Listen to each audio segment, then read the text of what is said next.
study the Gita home study. But Swamiji, that particular verses I'm not getting. You must what? It's the one, with the roots facing upwards. Udhumulam adhashakam ashvattham prahuravyam chandam siyasya parnani yastam veda sarvedavet. So Lord Krishna describes there the samsara as a tree. Because this kind of simile is given in the Upanishads also.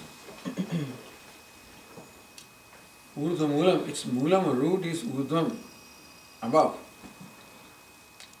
So above is not in terms of space, above is in terms of reality.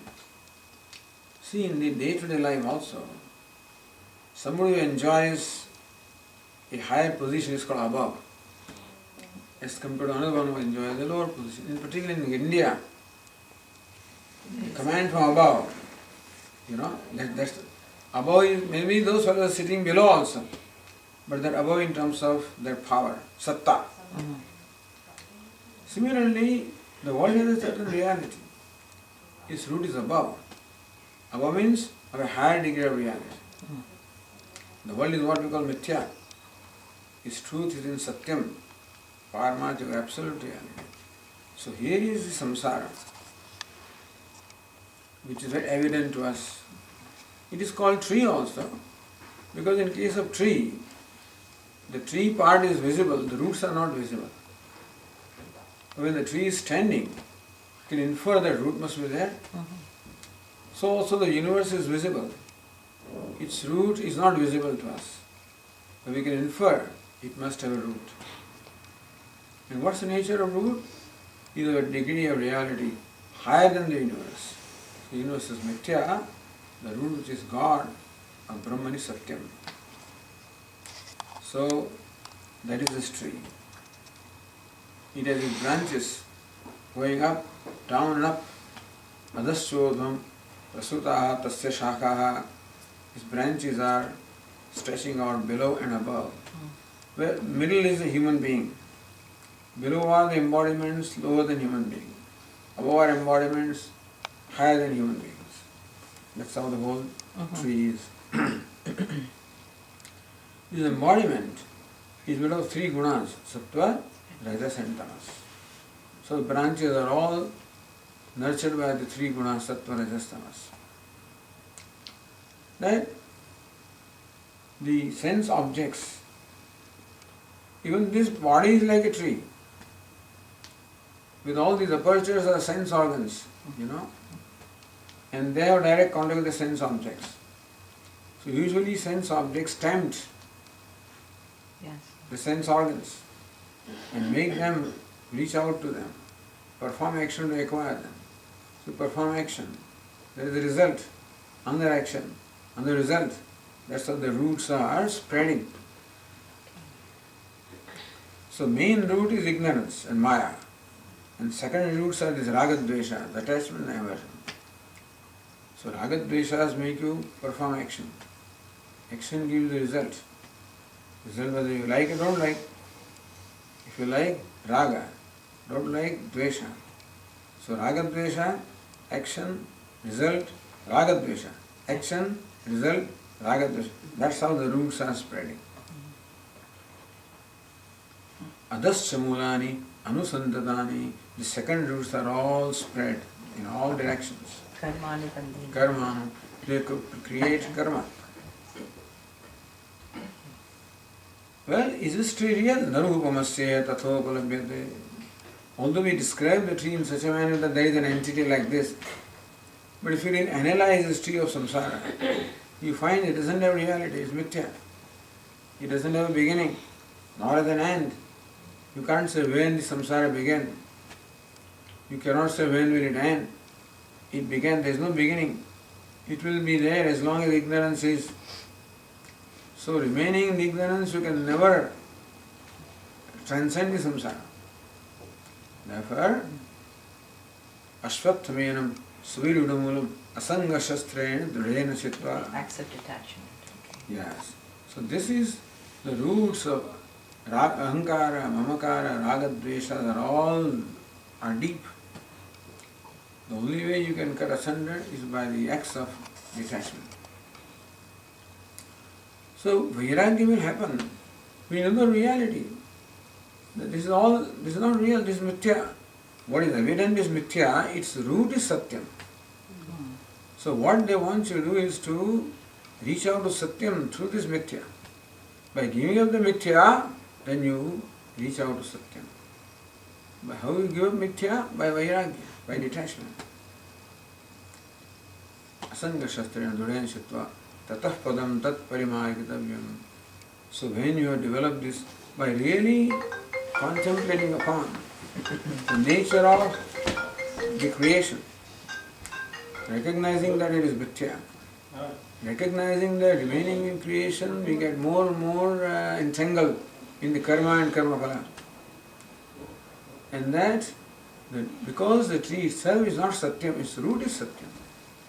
So in order to reach out to root, I must give up this stem and go to the root. So in order to go to the root of the tree has to be given up. That's called detachment, to go to the root. How do you go to the root? By terms of knowledge. How do you get the knowledge? Approach a teacher. Tatah padam tat parimargitavyam. That padam, that truth, that abode or reality has to be investigated with the help of a teacher and scriptures. And with an attitude of surrender to Ishvara. Tameva chalyam purusham prapadye yatah pravrutti prasuta purani. Oh Lord, I want to know you. You are the source of all this universe. From you the universe has arisen. By you it is sustained until it goes back. So universe is not important. You, with the source, is important. So Adyam Purusham Prapadye. I take refuge into the primordial person, which is Ishvara Brahman. Yatah pravrutti prasuta purani. From whom this ancient creation has emerged, by whom it is sustained, until it goes back to that. So creation of the universe becomes a means to lead you to its root, which is Ishvara. So creation is to serve a purpose. If you intelligently relate to creation, then you develop vairagya and creation becomes a stepping stone for reaching out to Ishvara. If you unintelligently relate to that, then you get further and further entangled. So both possibilities are there. So the scriptures describe to you what's the nature of this, how to intelligently relate to that, how you relate to this universe with detachment, not with entanglement. That's nirmana mohas. Yeah. Nirmana moha, jita sanya dosha. Develop those qualifications. Avyayam padam gachanti. They attain the padam or the abode which is imperishable. When you talk about detachment, for example, one is running a business. Obviously, it's there to make money, and you're not there to run a charity. So, how does the detachment fit into the business mold? First is the detachment to the outcome. So Bhagavad Gita teaches us that effort is in your control. There are two aspects, effort and outcome. Yes. You control the effort. You do not control the outcome. Although effort is an important input to determine outcome, but there are many factors other than effort also which play a role in determining the outcome. So what is detachment? I make the best effort. Whatever outcome comes, I gracefully accept. Not only accept, gracefully accept. Accept we do because we are helpless. So we helplessly accept the undesirable outcomes. Gracefully accept. That also is a reality. Success is a reality, failure also is a reality. Gain is a reality, loss also is a reality. What is meant by graceful acceptance is you won't lose your cool.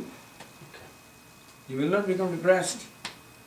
You will maintain a certain equanimity of mind and know what to do. That's a situation that requires, in fact, a very proper input from you, response from you. So if a situation that is generally called a loss or a failure we become totally dejected, nervous, disappointed, then we lose the capacity to take a proper, give a correct response to the situation. If you can maintain that, okay, this also is there. That also is a reality. If you accept it gracefully, then you will decide what to do now. Graceful acceptance doesn't mean that you remain passive. Graceful acceptance is a state of mind. Okay, this also is okay. Better than that is Ishvara's prasad. So I perform an action. Ishvara gives the result. Sometimes gain, sometimes loss. Gain is to encourage me. Loss is to make me grow. So what can I learn? How can I grow and proceed further? So this basic attitude is called detachment. Not that you don't work for profit, etc. You do the best you can. And you should. So two ways. First we just discussed how you have an attitude of giving the most that you can through your business to people who are dependent upon you, to other stakeholders who will be connected with you. Many are connected with you. Your suppliers are there, your clients are there, many people are there. And there is a basic attitude of well-being of them. And therefore you don't exploit. You certainly make right decisions and the right opportunity, that is okay. But not exploiting somebody, not taking advantage of somebody's weakness or limitation or helplessness. That also is a great thing because that's what people do. So that's a great service. In India we say that if you do what you are required to, that's a great service. Perform your duty, that itself is a great service. But that's what people don't do. They just don't do what they are required to do. So that itself is a great service. Similarly, that you don't hurt others is also a great service.